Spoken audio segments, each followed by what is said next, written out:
안녕하세요, 여러분. 굿모닝 행정학을 진행하는 여러분의 영디 최영희입니다. 자, 우리 월요일 10월 3일입니다. 개천절입니다. 다들 잘 쉬고 계시는 거죠?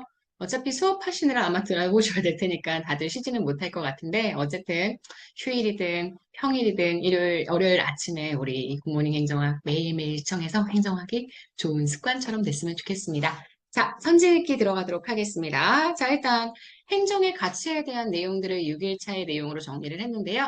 공익을 서로 충돌하는 이익을 가지고 있는 집단 사이의 상호 조정, 균형 상태의 결론, 요거 도달했을 때 실현되는 것이다 라고 보는 건 다들 아시겠지만 공익의 과정설입니다. 그래서 공익의 과정설과 실체설이 각각 공익 어떻게 보는지 꼭 확인하셔야 되고요. 롤스가 제시한 정의론의 전제 조건, 원초적 자연 상태, 원초 상태는 무지의 베일이라는 게 있기 때문에 나의 상태에 대해서 정보를 갖고 있지 못한 상태. 그래서 누구나 다 동등한 조건에서 상호 계약을 통해서 현재 공익을 합의할 수 있는 상태라고 생각해 주시면 됩니다. 합의라는 단어를 쓰기는 하지만 롤스의 정의론은 공익의 실체설을 설명하는 개념이라는 것도 꼭 기억해 주세요. 자, 롤스 정의론의 두 가지 기본 원리 중 1원리가 2원리에 우선합니다. 자유의 원리가 먼저, 그 다음 우리 차등 조정의 원리입니다. 이 원리 중에서도 기회균등의 원리가 먼저고요. 그 다음 차등의 원리 이렇게 들어가니까요. 지금 보시는 기회균등의 원리가 차등의 원리, 첫 번째 원리보다 두 번째 원리 중에서도 지금 보시는 현재 기회균등과 차등 중에 요 원리가 먼저라는 거. 그래서 1원리가 먼저, 2원리에 요 원리가 먼저, 그 다음 요거. 오케이? 자, 4번 갈게요. 사이먼은 인간의 실질적인 합리성을 사실상 포기하고요. 인간의 합리성은 제한되어 있기 때문에 만족할 만한 대안을 선택하려고 하는 절차적 합리성을 추구한다. 이렇게 설명했겠죠? 자, 그래서 4번, 요거 현재 요렇게 내용 들어가면 되고요. 합리성은 행정에는 아시겠지만 본질 가치와 수단 가치가 있습니다. 본질적 가치가 아니라 시대와 사회적 상황에 따라 달라지는 수단적 가치에 포함된다라고 보실 수 있고요. 자, 가회성에 대한 설명, 엑스트라에 대한 설명 두고 가고 있습니다. 엑스트라를 두는 이유는, 가회성을 두고 있는 이유는 행정체제가 가지고 있는 신뢰성과 안정성을 증진시키기 위함이다 라고 얘기할 수 있습니다. 6번, 그래서 이렇게 되고요. 자, 행정이 추구하는 가치 중에 모는 국민과의 관계, 또 관료제 내부의 의사결정 과정 두 가지의 측면이라고 얘기했죠. 바로 민주성에 대한 내용입니다. 전통적으로 책임성은 우리 자율적 책임, 내적 책임, 뭐 이렇게 얘기하죠. 자율적인 책임, 그리고 외적인 책임, 제도적인 책임이라고 이야기를 합니다. 주로 자율적 책임성과 제도적 책임성 두 가지로 구분되어서 논의가 되었다. 이렇게 봐주셔야 되고요. 자, 형평성 이념으로서의 사회적 형평성은 행정 이념으로의 사회적 형평성은 신행정학의 등장과 관련이 깊습니다. 우리 형평 중에서 수평적 형평은 같은 것을 같게, 그래서 수평적 형평은 동등한 것을 동등하게 취급하는 거고요. 수직적 형평이라고 표현합니다. 수직적 형평이란 동등하지 않은 것을 서로 다르게 취급하는 것. 이렇게 내용들을 정리해 주시면 되겠네요. 자, 그럼 문제풀이 들어가 보도록 하겠습니다. 자, 1번입니다. 롤스의 정의론에 대한 내용이고요. 정의를 공평으로 풀이하면서 평균적 정의, 배분적 정의. 배분적 정의는 기회의 균등이 아닌 결과의 균등을 설명합니다. 이 배분적 정의가 평등의 원칙에 입각해야 함을 강조하고요. 자, 정의의 1원리는 기본적 자유의 평등 원리입니다.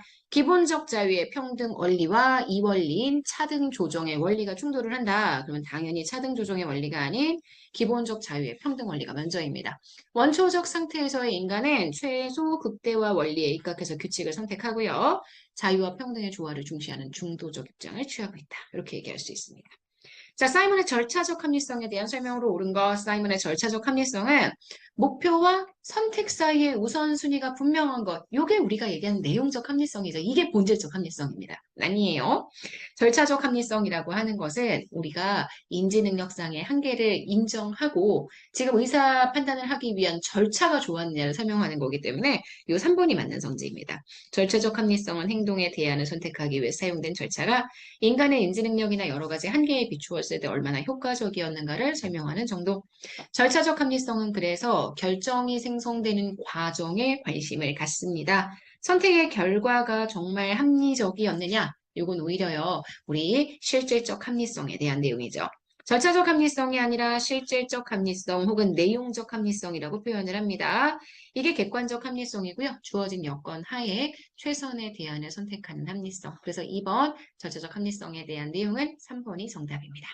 자, 3번 들어갈게요. 자, 행정이 추구하는 가치에 대한 설명으로 옳은 것을 보기 위해서 모두 고른 것. 효과성을 추구하면 능률성의 희생이 발생할 수 있다. 능률성은 비용 대비 산출이고요. 효과성은 이 산출이 얼마나 목표에 기여를 했는지를 봅니다. 그래서 지금 보시는 비용이 좀 많이 들어서요. 많이 들어서 능률성이 희생되어도 효과성이 커질 수 있거든요. 그래서 효과성을 추구하는 과정에서 능률성의 희생이 발생할 수 있는 가능성이 있다. 이렇게 봐주셔야 하고요.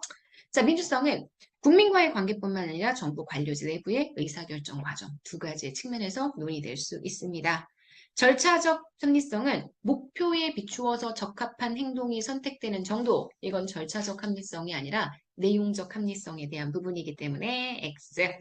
투명성은 정보 공개뿐만 아니라 정보에 대한 접근권까지 포함되는 개념이고요. 우리 제도적인 책임성, 자율적이고 적극적인 행정 책임을 의미한다라고 얘기할 수 있는데 요거는 자율적 책임성에 대한 내용이고요.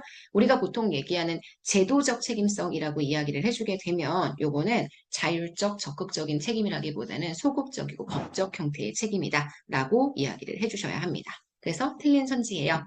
정답이 되는 건 기억, 니은, 리을 3번 되는 거 보실 수 있습니다. 자, 4번 들어갈게요. 행정 이념에 대한 설명으로 가장 옳지 않은 것 이랬습니다. 자, 디목은 기술적 능률성을 대체하는 개념으로 사회적 능률성, 여기서의 능률성은 우리 인간관계론과 과학적 관리론이 설명하는 내용이죠. 이는 행정이 그 목적 가치인 인간과 사회를 위해 산출을 극대화하고 산출이 인간과 사회의 만족에 기여하는 것을 의미합니다. 1930년대를 분수령으로 해서 정치행정 이원론의 지향, 정치행정 이론론의 전환, 그래서 통치기능설이 막 등장했었던 시기, 이때 민주성 이념이 대두가 되고요. 효과성은 수단적, 과정적 측면, 오히려 수단적, 과정적 측면은 능률성이고요. 우리가 얘기하는 효과성이 목표 달성도를 중시하기 때문에 틀린 선지입니다. 합법성은 법률 적합성, 법에 의한 행정, 법에 근거한 행정, 법치 행정 의미합니다. 합법성을 지나치게 강조하는 경우 수단적 가치인 법의 준수가 강조되다 보면 목표의 전환, 형식주의 가져올 수 있습니다. 자, 문제의 정답이 되는 건 3번입니다. 자, 여기까지 해서 행정 가치에 대한 내용들은 우리 이렇게 마무리를 하도록 하고요. 또 내일 우리 행정 가치가 끝났으니 본격적인 고정기 행정학 이론으로 들어가도록 하겠습니다. 여러분 오늘 휴일 잘 보내시고요. 오늘 하루 정말 여러분 거고요. 매일매일 좋은 습관으로 행정학 정말 빼먹지 말고 공부합시다. 오케이? 내일 만날게요. 안녕.